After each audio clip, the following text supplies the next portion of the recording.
Hello everyone, আসসালামু আলাইকুম। Welcome back to my channel Ifa cake and bake page থেকে বলছি। ফ্রেন্ডস, বরাবরের মতো আবারও আপনাদের মাঝে চলে আসলাম। রাউন্ড শেপের কেকটাকে কেটে আমি কিভাবে এখানে হার্ট শেপ দিচ্ছি, ভিডিওটা একটু লক্ষ্য করলে বুঝতে পারবেন। সাধারণত আমি সব সময় এই রাউন্ড শেপের কেকটাকে কেটে হার্ট শেপ দিয়ে থাকি, আর ওইভাবে হার্ট শেপের ফাইনাল লুকটা মাশাআল্লাহ খুবই ভালো লাগে। সো অনেকে আছে যারা হার্ট শেপের মোল্ডে ব্যাটারটা নিয়ে তারপর কেকটাকে বেক করে শেপ দিয়ে থাকে। আমি বিজনেস লাইফে ফার্স্ট টাইম ওইভাবে দিয়েছিলাম যে রাউন্ড শেপের মোল্ডে ব্যাটার নিয়ে তারপর কেকটাকে বেক করে শেপ দিয়েছি। সো ওইভাবে আমার কাছে শেপটা তেমন একটা ভালো লাগেনি। আর যেহেতু বিজনেস লাইফে ফার্স্ট টাইম দিয়েছি, তখন কাজে তেমন একটা স্পিড ছিল না, যার কারণে দিয়েছি। তখন তো তেমন একটা বুঝতেও পারি না।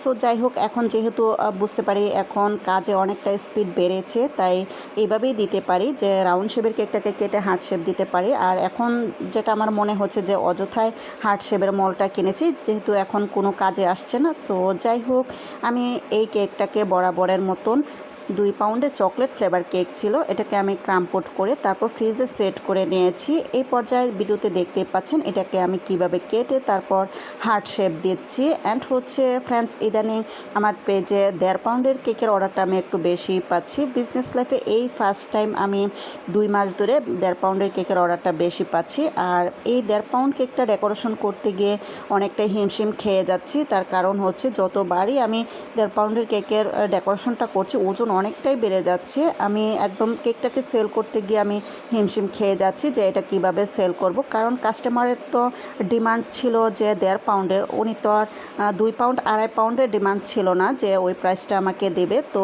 এখানে যেহেতু আমার প্রবলেম ছিল, সো ওইটা আমাকে সলভ করতে হবে। তো আমি যতটুকু বুঝতে পেরেছি, এখানে ডিমের সাইজটা বড় ছিল।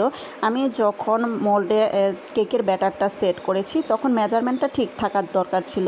মেজারমেন্টটা ঠিক থাকলে আর কেকের হাইটটা তেমন একটা বাড়তো না। আর কেকের হাইট যেহেতু বেড়েছে, এখানে কেকের স্লাইসটা মোটা মোটা ছিল, আর মোটা অনুযায়ী এখানে আমাকে ক্রিমটা সেট করতে হবে। কেকের স্লাইস যতটুকু মোটা থাকবে, তার হাফটা ক্রিম এখানে আমাকে সেট করতে হবে, যার কারণে কেকের ওজন অনেকটা বেড়ে আসছে। আর ফ্রেন্ডস, এমনি তো চকলেট ফ্লেভার কেকের ওজন সাধারণত সবসময় বেড়ে থাকে, কারণ আমরা হোমমেড কেক, কোনো কেকই ক্লায়েন্টকে আমরা ওজনে কম দিই না, সবসময় ওজনে বেশি দিই। তবে ইদানিং যে বাড়াটা বাড়ছে, এটা হচ্ছে একদম ওভারলোড হয়ে যাচ্ছে ওজনটা, যার কারণে আমি সেল করতে গিয়ে অনেকটা হিমশিম খেয়ে যাচ্ছি। সো যাই হোক, নেক্সট টাইম চেষ্টা করব কীভাবে এই 1.5 পাউন্ডের কেকের ওজনটা সীমিত রাখা যায়।